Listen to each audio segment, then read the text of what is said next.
welcome to Change Happens, a weekly gathering of things that I found entertaining, informative, or thoughtful as I made my way through the digital cave that is the interweb. Welcome to Change Happens, volume 120. Entertaining, informative, and thoughtful. From the walls of the digital cave, have a great day, find your way. Hi. Why was a smile corrupted? Any smile that doesn't make it to the eyes is dangerous. It's the rattle of a snake, the howling of a wolf, a warning and the truth. It can rise the tide of anger or freeze the blood in your veins. A face of lies assembled, a message unrestrained, a rare gift, better received from an enemy than a friend. Change Happens is brought to you by a father and a daughter discussing matters, hyperventilating the podcast, entertaining, thoughtful, and informative. Join us every Wednesday. The Origins of Nothing. Headline, Why Nothing Matters. From the article, Zero has played an intriguing role in the development of societies. Throughout human history, it has floundered in civilizations fearful of nothingness, and flourished in those that embraced it. But that's not the only reason it's so beguiling. In striking similarity to the perception of absence, zero's representation as a number in the brain also remains unclear. If my brain has specialized mechanisms that have evolved to count the owls perched on a branch, how does this system abstract away from what's visible and signal that there are no owls to count?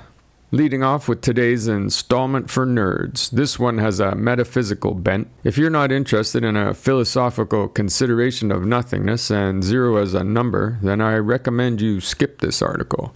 But if that sounds like something that needs to be pondered, then this is a very good investigation. An interesting look at the history of zero and the concepts behind zero as a numeric representation of nothingness. I was curious how it came to be part of our numbering systems. This answers those questions. It appears we have difficulty as children with the idea of nothing, the absence of something. Learning to place zero before one in counting essentially becomes the first lesson in abstraction. So you say. Headline, The Origins of 21 Common Phrases. From the article, Give someone the cold shoulder. It has been said that the Iliad is the story of a bad guest breaking hospitality rules, and all the chaos that broke out because of that. This suggests just how important hospitality was in the past, so it's no surprise that a guest would be received with a grand meal in the Middle Ages. However, what happens when they overstay their welcome? They would be served leftovers, such as a cold shoulder of mutton from the previous night's dinner, leading to this memorable phrase. This is a fun article exploring some common phrases and their etymology. It's entertaining to anyone who has ever taken any delight in a colloquialism, to see how these words come together and evolve over time. They often become part of common daily use. We take for granted that we understand what they mean, and we rarely stop to consider how they came to mean what they mean. Inventing ease. Headline, The Forgotten Story of the Woman Who Invented the Dishwasher. From the article, For 6 months in 1893, Chicago was abuzz. More than 27 million people flocked to the fast-growing metropolis for the event of the century, the World's Columbian Exposition, aka the World's Fair. Perhaps the fair's most pioneering display was found in Machinery Hall, showcasing American inventions like the cotton gin, phonograph, and telegraph. But a more recent innovation was causing an even bigger stir, the Garris-Cochran dishwashing machine, the only device in the massive hall invented by a woman.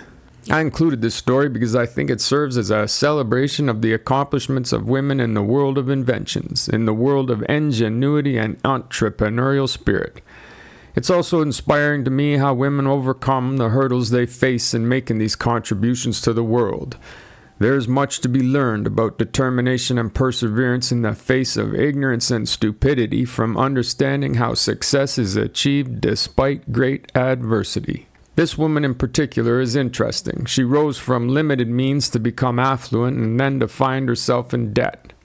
Circumstance and determination led to her inventing a dishwashing machine. She considered it the result of her valuing of time. The version that lives today is not that dissimilar from the one that she originally envisioned and had the temerity to bring into production and existence. It's a very interesting story about an unusual and unlikely inventor. March 15th, 44 BC. Ides of March. Assassination of Julius Caesar. The Wiki Rabbit Hole. In modern times, the Ides of March is best known as the date on which Julius Caesar was assassinated in 44 BC. Caesar was stabbed to death at a meeting of the Senate. As many as 60 conspirators led by Brutus and Cassius were involved. According to Plutarch, a seer had warned that harm would come to Caesar on the Ides of March. On his way to the theater of Pompeii, where he would be assassinated, Caesar passed the seer and joked, "Well, the Ides of March are come," implying that the prophecy had not been fulfilled. To which the seer replied, "Aye, they are come, but they are not gone." This meeting is famously dramatized in William Shakespeare's play Julius Caesar, where Caesar is warned by the soothsayer to beware the Ides of March. The Knowing Ape. Headline: When bonobos know what you don't, they tell you. From the article: If someone is supposed to give you a snack, but you know that they don't know where that snack is, you would, obviously, communicate its location to them. While this might feel ordinary to us, it demonstrates the ability to understand another person's specific lack of information and act accordingly. This concept is called the theory of mind, and because it's involved in many sophisticated human behaviors, scholars have long debated whether close human relatives might also have this capacity. A short and interesting article touching on the theory of mind, centered around studies with bonobos who are quite similar to we humans in a lot of respects as far as physiology, emotional capacity, and problem solving. It's intriguing to consider the similarities between the great apes and the occasionally great humans. I'm always fascinated by this and trying to understand exactly how aligned our perceptions and experiences are with some of the other creatures of the world. In the study, the bonobos would watch a researcher hide food. They would then wait for the researcher to give them the treat. But if it wasn't revealed and given in a timely manner, the bonobos would point to where the food was. The most interesting point they make here is that the apes can simultaneously hold two conflicting worldviews in their mind. They know where the food is, and they know their partner doesn't. That's complex reasoning.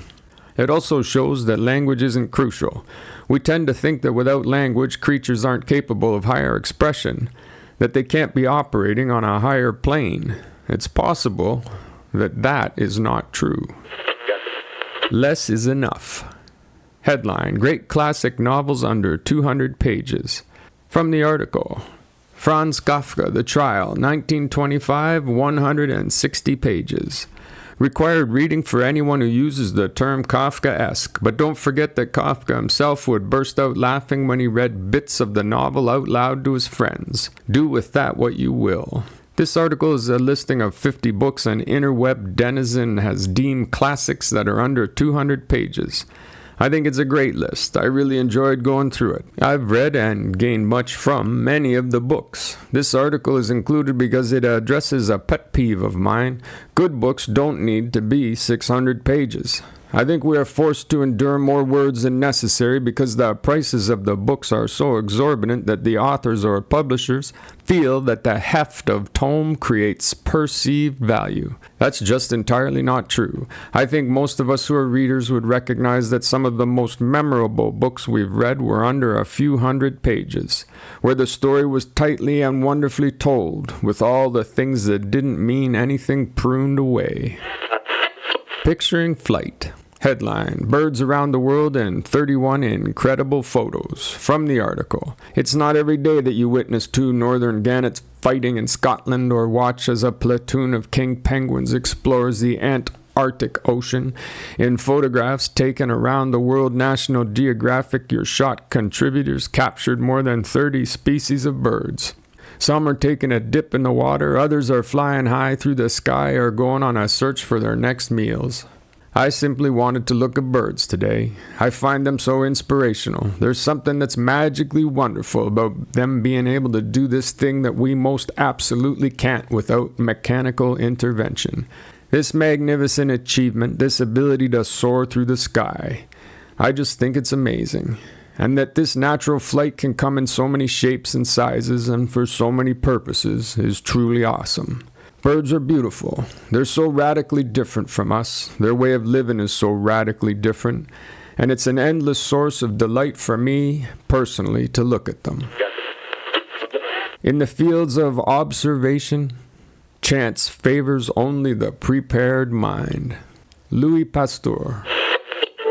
Well, thank you very much for joining me today, and I very much look forward to next week. When we meet again inside the spectacular human repository of everything and nothing, it's your life, you understand.